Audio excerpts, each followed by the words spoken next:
You gotta be flipping my flapjacks. I just turned 36 years old, ladies and gentlemen. Thank you so much to everybody that's obviously been supporting the channel over all these years. I know a lot of you guys have been watching me for a long time. When I started on YouTube, when I started this channel, I was 26 years old. So to now be 36, man, what a ride it has been. And once again, thank you everybody that has obviously been supporting me over the years and been enjoying the content and all those sorts of things. And it was interesting because I also saw this here today when I was online. Legendary investor Warren Buffett, 95 years old, announced he's going quiet by ceasing to write Berkshire Hathaway's annual letters or speak at meetings. And man, that was one of the two most influential people into me getting into stock market investing and like getting into stock picking and things like that. Like one was my accounting instructor had in college, and then the other was Warren Buffett. And so, it just shows you, hey man, we're all have a timer on us, and life is here to be enjoyed, right? But also, like, we have goals and things we're trying to do, and so we don't have all the time in the world. We got to make sure we go out there and take action, and so we can get to where we're trying to get in life, right? And so, yeah, I appreciate y'all for being here. Thank you. Okay, bangers on bangers. Public account. I mean, we just have so many, unbelievable stocks in there. Palantir up 2,500%, Elf up about 1,000%, Meta up 442%, Sofi up 270%, AMD up 114%, Revolve up 97%, Google up 85%, Celsius up 82%, 77% gain on Amazon, 70% gain on Fubo. Unbelievable. And then obviously all the big winners over the years has been very fortunate, but we got sleepers in there too, right? Stocks like Honest, stocks like Nike are not performing well. Adobe's kind of a new position. The Tesla hedge is a very new position. Salesforce, a new position. American Express, a new position. But PayPal's an established position. That hasn't made us crap. Less than $15,000 of gains there. Cheesecake, same exact thing. It's an established position now for several years. Only up 17,000 on it. So we got some of those stocks that are sleepers out there, right? In today's video, I want to speak about 4 core subjects. 1, SoFi stock. Big developments in regards to SoFi. I want to show you guys and what's going on there. Second, we're going to speak about a very hated stock right now. This stock is so hated, and it should not be, and I'll show you why. 3, we're going to talk AMD stock in this video as well, okay? And some big developments in regards to AMD, some things that people aren't looking at that I'm like, oh my gosh, I think folks are missing a few things, okay? And then we'll talk about a must-buy stock right now that's just an absolute deal, okay? One thing and one thing only I need from you guys, if you haven't already done so, if you could just hit that little thumbs up icon, that would mean the world to me for your 36-year-old man making this video for you guys here today, okay? I appreciate y'all for being here and all that good stuff. Additionally, make sure to subscribe to the channel if you want to see more of my videos in the future. Higher probability YouTube will show you my videos if you are subscribed to the channel, and then if you are not subscribed to the channel. And speaking about YouTube, we do have a piece of housekeeping here. YouTube took my video down at like 10 o'clock last night, the one I posted on the reaction channel, for no reason. No reason. Like, they have this AI now that just goes through videos and it just like will pull videos for literally no reason. And so thank you to a lot of you guys reached out to me. A lot of you guys that are in the prep stock group reached out. A lot of you guys sent me Instagram messages, reached out on YouTube, all these sorts of things, right? And so I appreciate you reaching out and letting me know, because I was in bed, reading through conference call transcripts. Then I started getting all these messages about, hey, the video I was trying to watch it and it got taken down, all those things. And yeah, so humans had to get involved. And of course, like, there was nothing wrong with it. So they, put it right back up. But, frustrating. And the thing that frustrates me the most is, not like, oh, I, didn't make as much money from that video because it didn't get as many views, right? Because they took it down. Like, okay, what is the difference? Like $400, $500, whatever, right? I think about it in terms of you guys, because I know some of you guys enjoy watching all my videos, and you have like certain schedule that you like look forward to watching and things like that. Just like I look forward to watching stuff. And so I hate it. I hate it when like YouTube gets in the way or something gets in the way of, me posting content for you guys. And it's like, you guys come from so many different walks of life. Like, it might be some guy that's got a $50 million net worth in a skyscraper in New York City. Truck drivers. Like, I know a lot of you guys, you won't even watch the videos. You'll just let it play in the background and listen to it as you're driving, right? NFL players. I don't know what it is about NFL players. They love my channel. It's crazy, man. Like, no other sport, no other professional athletes do I get more professional athletes reach out, I think, than football players, NFL players. Although I will say there's one or two of the biggest baseball players in the history of the game. They follow me as well, and you guys know who you are, okay? A lot of Silicon Valley workers, like over the years, people that work at Meta, people that work at Apple, people that work at Tesla, which Tesla's not really a Silicon Valley company anymore, right? Might not be as many Tesla people watch my content now. I don't know now that I'm not a Tesla shareholder anymore, but a lot of you guys watch the channel, right? Soccer moms. I know some of you guys watch it. Timmy's back there trying to talk about K-pop demon hunters and you're like, shut up. I'm trying to get out of this Nissan Sentra and buy a G-Wagon someday, okay? You're like, come on, give me a break here, kid, okay? This Nissan's about cutting it. I want the G-Wagon, okay? I need to listen to Jeremy, okay? I appreciate you guys as always, okay? Alrighty, so first off, SoFi stock. Let's talk about that one. Listen. SoFi. This is a stock that's performed tremendous for us, up 269% on the stock, now up $111,000 on a small position, right? And when I bought SoFi, it was more of a spec stock. It's no longer a spec stock. Congratulations to everybody who has made some big money on SoFi stock. I'm sure there's a lot of people watching this video right now that you're up very large amounts on SoFi, and congratulations to you, okay? Now, listen, I just signed up for something in regards to SoFi last night, and I was not aware SoFi had this. I know I'm embarrassed. I didn't realize SoFi had this, but I looked into it and I'm like, this is sick. I'm going to gladly pay for this. So basically I signed up for what's called SoFi Plus. It's $10 a month, okay? And I get access to a bunch of different things for this $10 a month.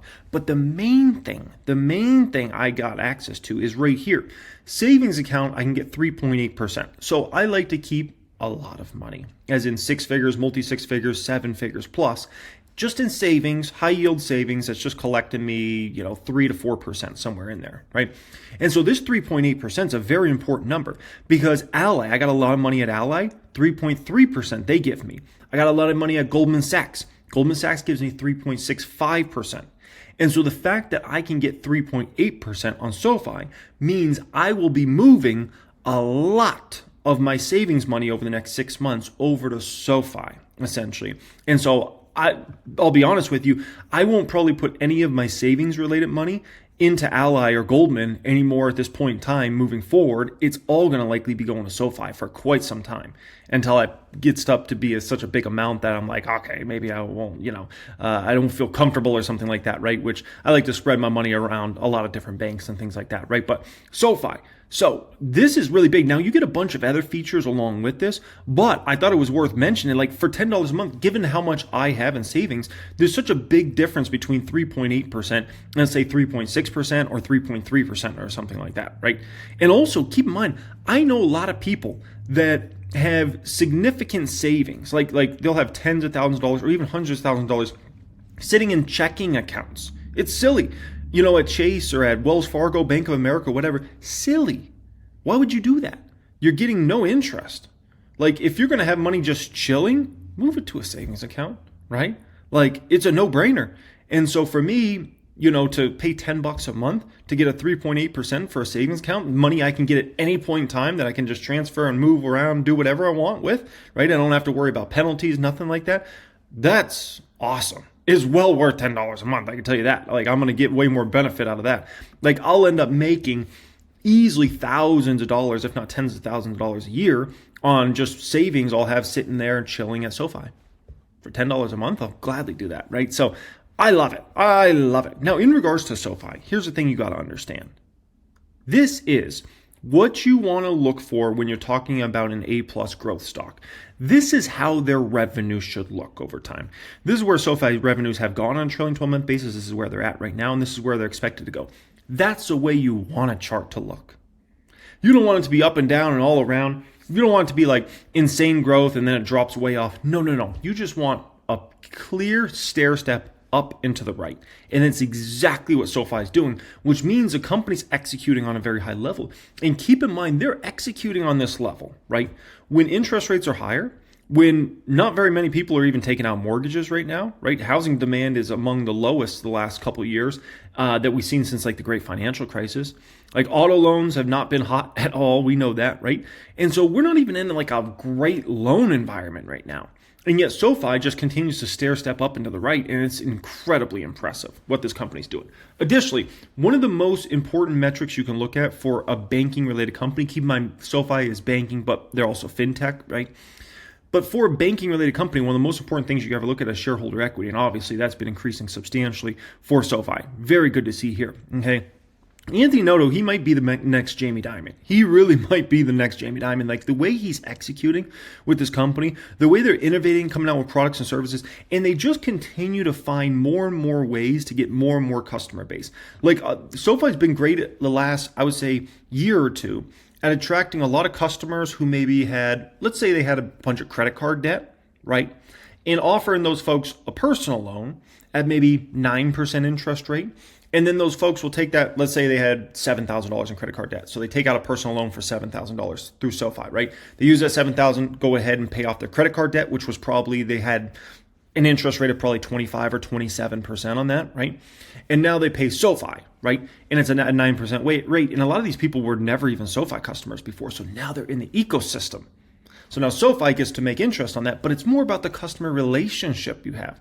Once you have that customer relationship at a bank, you got to understand, you attract a customer at 20 years old, 30 years old, 40 years old, right? You have a lifetime to sell them new products and services as their financial institution of choice, right? No different than Chase acquired me as a customer, right? Back in, when did they acquire me as a customer? 18 years old, right? They gave an offer, got it in the mail. It was $250. If you set up direct deposit through Chase, you got $250 deposit after 3 months, after 90 days essentially. So I went ahead and did that, and Chase acquired me as a customer for life. And they've been my main banking institution I've used ever since then, right? And keep in mind, I use a lot of different banks, but they're the main one I've always used. And so Sofi, you want to get in with the 18-year-olds, the 20-year-olds, the 30-year-olds, right? The 35-year-olds, the 40-year-olds, because now we're talking. Now Sofi and we're going to start doing business together, right? Because now I got 3.8% of my savings. I'm going to start building up that balance over there at Sofi. And now they might be able to sell me more future products in the future, right? And so that's the name of the game when it comes to being a bank. You want to be there for everything. And what Anthony Noto's doing over there is unbelievable, right? JP Morgan over there, I mean, they just had a very exciting thing. I'm sure you guys have seen the press everywhere. They just opened up their brand new headquarters. I've watched this building go up last couple of years. I went to New York City 2 summers ago, and I went to New York City last summer as well. I paid the building a visit both times and took a look at it. It's an unbelievable structure, and it's a huge deal in New York City and whatnot. They opened it. This is what it looked like when it was under construction. It looked insane. Like, it looks cool now that it's finished, right? It's like, wow, that's like, definitely captures your eye. Like, that's not an average building. But when it was under construction, it looked crazy because it was like, just everything was on these like steel bars. Unbelievable, right? So maybe Sofi someday, maybe we'll have enough money to build a $4 billion headquarters in New York City, right? And take over the city. All right, next up, before we get into a hated stock, I want to let you guys know, pinned comment down there today will be if you're looking to apply to join a private stock group, private wealth group, access to all my course curriculums, private Discord chat, see the stocks I'm buying and selling in my Fidelity account, the public account, 1000xstocks.com, right? We're going to be closing that to new members next month. Do keep that in mind. So if you want to get in there now. That will be pinned comment down there. We've received over 1,000 applications in the past 2 weeks. Demand has been ridiculous to join us in the private group. So we will be closing that to new members next month. So if you want to get in now. And then once you get in there with us, we will send you your Steel membership cards for 1000x, your Steel membership card for the private group. And if you join us on a lifetime basis, we'll give you your black card, your lifetime membership card as well. Okay. Alrighty, guys. So hated stock. It is Honest. Honest is such a hated stock. Everyone seems to hate this stock. It's $2.50 a share, down 47% in the past year. Listen, okay, no one's actually doing the work on Honest. No one. They're not even paying attention. They're just hating on it and just selling it and just Like, it's a bunch of lazy bums in regards to this company. They don't understand what's going on. They aren't listening to conference calls or any of that stuff. So let me do the work for everybody. Okay, somebody in the class has to do the work for everybody. I guess it's me. Okay, listen. Consumption growth for their total wipes portfolio was up 24% versus category growth of 3%. It's unbelievable outperformance of their wipes business. It is on fire. Honest flushable wipes consumption grew over 160% versus the category growth of 2%. 2%. Unbelievable. And at Amazon, Honest adult flushable wipes are the fastest growing flushable wipes with subscriber growth of up more than 100% year to date. Incredible, right? Now, I know Honest isn't like the sexiest business and we're talking about diapers and wipes and, skincare products and things like that. At the end of the day, I love growth, right? I love growth. Now, in regards to this, our baby personal care collection is the #1 natural baby personal care brand in the United States with consumption growth up 10% in the quarter, outpacing the growth in the category, which was up 2%. So another huge outperformance by Honest. Within baby personal care portfolio, our sensitive skin collection grew consumption 77% year to date. Consumption is so important because you got to understand, with these big retailers, whether it be Amazon, Target, Walmart, whoever, right? Big customers of Honest. Sometimes these companies place massive order. Now, that massive order gets eaten through over time, right? But essentially, the consumption is what's really important because that's like somebody actually buying the product. So there's like sell in, and then there's sell through. Sell in is like, okay, Target places some massive order, so we sell into them, right? Now Target has to sell through that. Consumption, we're talking about sell through. And so those metrics are really important because that's going to let you know where revenue is going longer term there as those companies then place bigger orders in the future and things like that, right? Now, additionally, I thought this was really important. They were talking about the winding down of these businesses they're looking to get out of, right? Which are like low margin distraction businesses, right? So basically talks about with the growth program, focusing on core categories of wipes, personal care, and diapers, and the exit of low margin, non-strategic categories. Honest.com, they're talking about will wind down by the end of the year. And then they'll be pivoting to a call for a pass-through site to sales. The Canada business, which they're looking to get out of, we expect to wind that down by the end of the year as well. And they're also exiting their apparel partnership. They had sold baby clothes and stuff like that, right? And they're exiting that as well. Baby clothes just doesn't seem like a very high margin business. So they're going to get all that done here at the end of the year, which I like. I didn't know if that was going to drag into next year. I'm glad they're just getting out of that and piecing out there, okay? Additionally, this was very important. So they're talking about margins for the company and things like that, right? So they talk about, they just had their highest gross margin delivery of over 40%. The exit of these non-strategic categories, which is once again, Honest.com, the Canada business, right? Canadian business, and then also the clothing business. The exit of these non-strategic categories is about 20% of the business, and these businesses are well below our average gross margin. And again, that gives us confidence that when we get into new business, that we have a strong potential to drive growth in 2026. And we're happy to share more details about 2026 when we get on the earnings call in February. A macroeconomic environment, blah, blah, blah, right? So what's going to happen with Honest, essentially, as they get out of those businesses is gross margins are going to continue to go higher for this company. Now, they're also going to be able to likely drive down SG&A as well. So what you're going to see is a dynamic here with Honest that's very, very exciting, ladies and gentlemen. You're going to witness Honest get back to growth in 2027, but in 2026, you're going to watch the company's margins actually go higher as they exit categories, right? And additionally, you're going to watch their bottom line get to a healthier place because they're likely going to likely cut quite a bit of SG&A out of that business, right? And cut quite a bit of employees because those businesses were bad margin businesses that weren't making them any profits, and if anything, were costing them money, right? And now they can focus their resources on high margin businesses that actually have growth because they have several businesses. This company has several businesses that are amazing businesses, right? And even the diapers business, that was like the down business during the quarter, right? Listen, the diapers business, people didn't even read through the conference call or listen to the conference call. That's because last year at this time, two of their big retailers had a big mega sale on diapers. So the diaper business looked like the growth wasn't good, but it was because of what happened last year, essentially. I'm sure if those two companies did massive sales again for their diapers, I'm sure it would have been just fine. So you got to put in the work.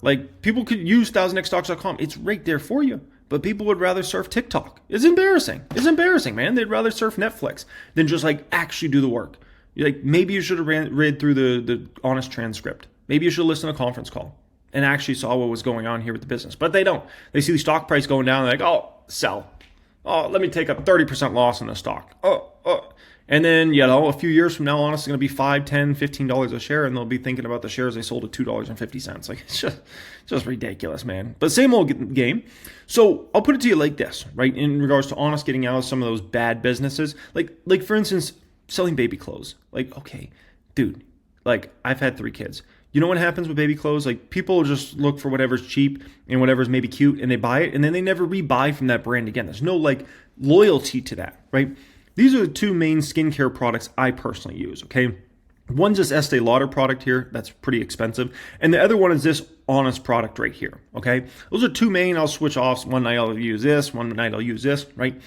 This is the sort of product you want to sell, that product there, Honest probably makes that for a few bucks. And then they can sell it for 15, 20, 25 bucks, right?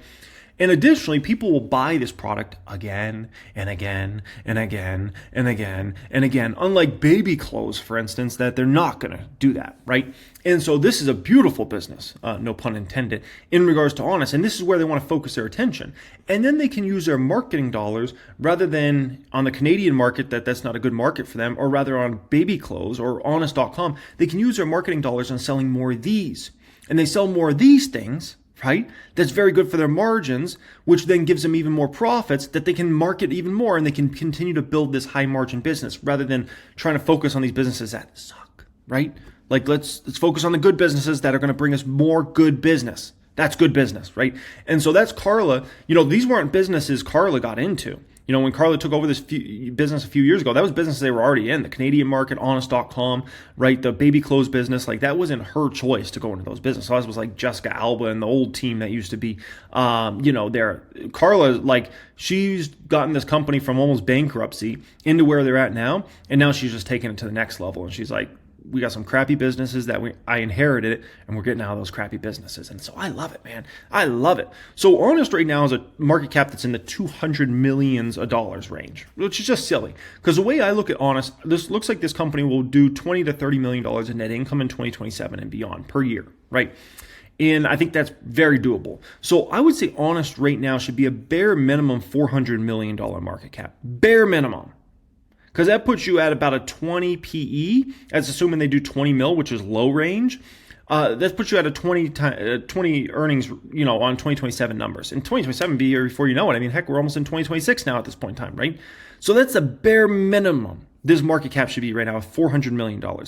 I could make a strong argument that the market cap should be $600 million, over double what it is right now. Given that this company is going to be a company that will bring in $20 to $30 million bottom line in 2027 and beyond, right? And then there's a pretty strong argument you can make that it should actually be $800 million, because what I have here, it could be a lot higher long term. Okay, now that they're exiting these crappy non-margin accretive businesses and they're focusing on the high margin businesses. So Honest, very misunderstood stock. And people don't put in the work, and so they've sold the stock relentlessly, including another 4% here today, and they're all going to regret it, like in my opinion. We'll see. Maybe I'm wrong, but I actually do the work. I actually, look into this stuff. I actually going through the conference call and listening to it. I'm going through the transcript. I'm like, okay, this. I'm putting all the pieces of puzzle together here, and the puzzle looks pretty freaking good. But, people would rather just sell it at $2. Okay, sell you $2 chuck, Then we'll see where things are at 3 years from now, and I think you'll be crying, right? Next one up here, AMD, stock that a lot of people sold, and man, are they crying now at this point in time. People were selling this stock earlier this year at $80, in the 80s, and are those people crying their eyes out now at this point in time, okay? There's a lot of things that happened in that conference call people didn't see, didn't go through. Got to go through these transcripts, got to listen to conference calls, very impactful, okay? Right here. This is very important. Talking about basically the ramp of the business this year, next year, things like that. Say we have a very good demand environment into 2026. So we would expect the MI355 continue to ramp in the first half of 2026. Keyword, continue to ramp. Continue to ramp in the first half of 2026. And then we mentioned MI450 series comes online in the second half of 2026. And we would expect a sharper ramp as we go into the second half of 2026 for our AI data center, AI business, right? And so clearly, like the 350 series is doing very well for itself. Now, it's going to be nothing compared to the 450 series. Keep in mind, everybody wants the 450 chips, it seems like. I can't, like, the cloud service providers, like all the big dogs, they want that 450 series. The 350 series is kind of like some want it, some don't. Some want it, to a modest extent. Some want it a little more. The 450 series seems like they have demand. They have so much demand for 450 series. It's going to be hard to even fathom how much demand they have for that. Okay, but I love the word choice here. Continue to ramp as far as that goes, right? Stacy Razcon. If you watch the reaction channel, you know Stacy Razcon. Man's an AMD hater. That's how I coin him, because you know why? Man earlier this year said, AMD, I don't even know if we really need them. So disrespectful. Unbelievably disrespectful to a goat like Lisa Su. Are you kidding me? Come on, man. Man's an AMD hater. So he gets on the call. He's real short. My first one, for data center in the quarter, what grew more year over year on a dollar to percentage basis, servers or GPU? Lisa Sue says, yes, Stacy, I think our commentary was data center grew nicely year over year in both of the areas, both for our servers as well as data center AI. Yes, but could you, just directionally, which one grew more than the other? I'm not even asking for numbers, just directionally. Then the executive VP jumps on, directionally, they are similar, but server is a little bit better. And he says, server's a bit better, okay. And then on the guidance, so you said that servers, data center overall up double digits. You said servers up strong double digits. What does that mean? Is that like more than 20%? Or like, how do I think about what you mean by strong double digits? Because again, I'm trying to, for the GPUs for the year, do you think you were saying roughly like 6.5 billion or I like? Then the executive PVP steps in. Stacy, here's what we guided. We guided sequentially data center will be up double digits, and we said server will go up strongly. And at the same time, we also said that MI350 also going to ramp. So we did not, I don't think what you just mentioned was what we guided. Pay attention, Stacy. Stop saying 50 times and pay attention. Then Stacy jumps on again, says, okay, so if you say servers are up strongly, does that mean they're up more than the instinct? Because you didn't really make that commentary on instinct. Lisa Sue steps in and says, no, look, Stacy, let me say it. So data center up sequential double-digit percentage. Both server and data center AI are going to be up as well. And from the standpoint of where they are, I think we're pleased with how both of them are performing. The strong double-digit percentage comment perhaps was applying to year-over-year commentary. And Stacy Rascon dips from the conference call, right? And it's just funny because oh gosh, the guy just comes off as such an AMD hater. Even if he doesn't intend it to be like that, when you say things like you're not even sure you need AMD, then you hop on a conference call and you're just ugh, right? And it's funny because look at the other analysts, look at how they will ask their questions, and then look at the response Lisa Sue will give here versus those other responses they would give him back, right? Look at how in depth it is versus him. Look at this. Lisa Sue's talking in paragraphs, right? Stacy's getting sentences back because they know he's a hater, right? Look at this. So it's just ridiculous, right? And AMD's got plenty of haters out there. Okay, no one talks about the elephant in the room regarding AMD. And I got to speak about the elephant in the room because it's such a big elephant in the room. It's massive. And it's almost like the elephant blends in with the paint because no one can even see this dang elephant, okay? Listen. AMD, everybody and their grandma knows this company's about to have a tsunami of money coming in their way, right? We've already started to see it. This is on a trailing 12-month basis, looking at 1000xstocks.com here. Look at the free cash flow of this company, skyrocketing. Look at the operating cash flow of this company, skyrocketing, okay? The thing that no one's talking about, keep in mind, this is still those numbers you're seeing, little money. Just wait to see the free cash flow and the operating cash flow a year from now, 2 years from now. You're going to be in shock, okay? So we know what tsunami of money is about to come to AMD. My question is, what are they going to do with all this money? They're going to have money coming in the crates over the next 2 to 3 years, right? What are they going to do with it all? So they could do a few things. They could do massive share buybacks over the coming years, right? Now, OpenAI is supposed to buy a ton of chips. Then OpenAI is supposed to get a part ownership of AMD. With how much money AMD is going to have incoming, they might end up just being able to buy those shares back off the market, right? So keep that in mind. There might actually needed to be massive dilution to the shareholder base. They could start paying fatty dividends to all of us shareholders. That's a potential, right? I don't think that's the most realistic. I think a share buyback's more likely than dividend, but it's a potential. They could buy out other companies in the space. That's always a potential as well, right? And they already have an amazing team there. So, they can always add some talent here and there, but gosh, their team is already unbelievable they have there. And so there's not a lot for them to spend a ton of money on, other than I guess they can spend it on massive share buybacks or do something creative financing-wise with the company. But if you look at like NVIDIA's obviously had boatloads of money coming in. They don't even know what to do with it. Like they're investing in other companies to like, because they have so much money income and they don't even know what to do with it, right? AMD is about to have that problem. AMD is about to have that problem. It's clear as day. We haven't even seen the 450 series numbers yet. Like if you think this is big in terms of the growth of free cash flow and operating cash flow, just wait. Wait a year from now. Wait 2 years from now. Get ready to have your flapjacks flipped in regards to that. So yeah, that's a subject that should get more attention. Is we know AMD is about to make just ridiculous money. What are they going to do with it all? They could just build up that cash balance to massive amounts. Keep in mind, you can still get 4% on treasuries. So they could build up that cash balance in a massive way, right? Put that in treasuries and just earn unbelievable amounts of interest income. They have very little debt on the balance sheet. They could get rid of that as well. Like just get that off the balance sheet and then just, put massive amounts of money into treasuries as well if they want. Earn that 4%, which goes straight to the bottom line, helps out profitability even more.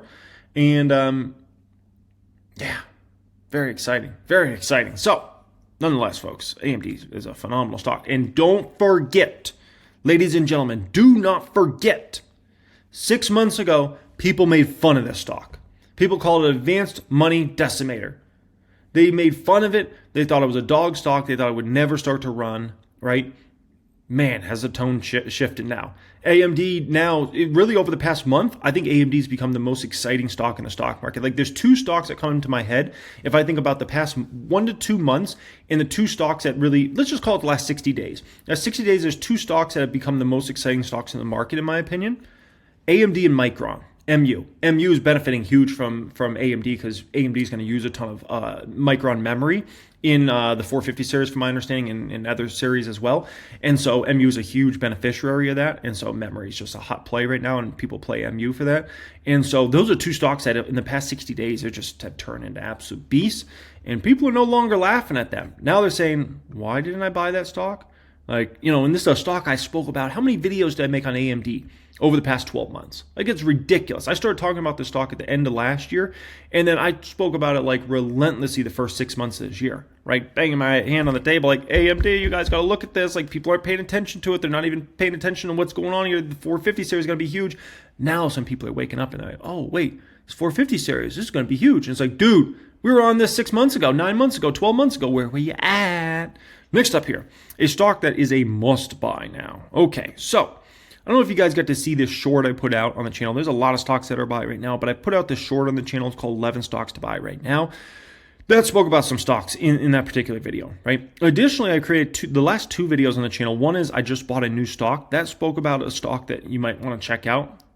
And then this video here, 4 stocks to buy now, November 2025 edition. That's a banger as well. So you might want to, if you like stock talk and stock opportunities, watch those videos there. They go very into depth. But there's a stock that is an absolute no-brainer right now that everybody should be buying, and it's PayPal. There's another stock. Oh my gosh, talk about a hated stock. Everybody hates on PayPal stock. Like, the stock hasn't moved in years. It's just been a dog.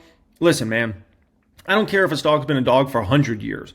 At the end of the day, if the fundamentals of the company and the valuations say buy, I buy. I don't care. This stock could have been flat since Jesus was on Earth. Like, it doesn't matter to me. Come on, man. It could have been dead stock since the Earth was formed. It was like I don't care. At the end of the day, I look at the valuation, I look at the growth rates, and I look at what's expected for this company. It doesn't matter to me. And if it says buy, I'm going to buy.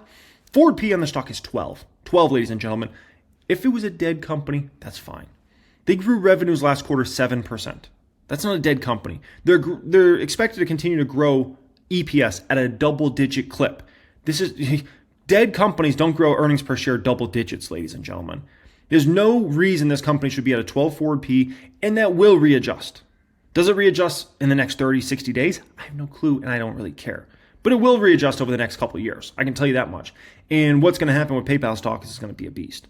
And this will go from a stock that everybody disrespected, everybody hated on, everybody made fun of, to all of a sudden people are going to be like, dang, that PayPal company, they really had something, right? I should have maybe looked at that one a little bit. I didn't really understand it, but gosh, the growth rates and the P, maybe I should have paid attention, right? And so PayPal, no brainer. I have to buy that stock. And I hadn't been buying PayPal, but the business is starting to get so much better. They're starting to accelerate the growth that I'm like, I got to step in and start buying the stock again. And so I've just recently started buying the stock again after those latest earnings. I'm like, come on, man. You can't just can't sit on your hands on this one, okay?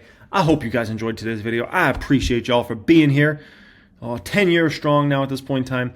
Hey, if you're ready to take investing much more serious than how you've been taking it, you want to know how to do this stuff on a high level, put in the work, get the results, pinned comment down there, click on that, fill out a form before we go ahead and close that down to new members next month. Right now, we still got it open to new members. Demand's ridiculous. It's out of control right now. 1,000+ applications the past 2 weeks. I don't ever remember a 2-week period where we had over 1,000+ applications, but it makes me very happy because I can tell you, there's a lot of people that need a lot of help in the market. They don't understand income statements. They don't understand balance sheets, cash flows. They don't understand how to value companies. They don't have any sort of access to a premium software. Like none of this stuff, right? They don't understand hedging. They don't understand how to run portfolios properly. They're just kind of winging money around. And it's like, dude, come on, let's get up to a higher level. Pin comment down there. Let's get you up to a higher level. Much love and have a great day.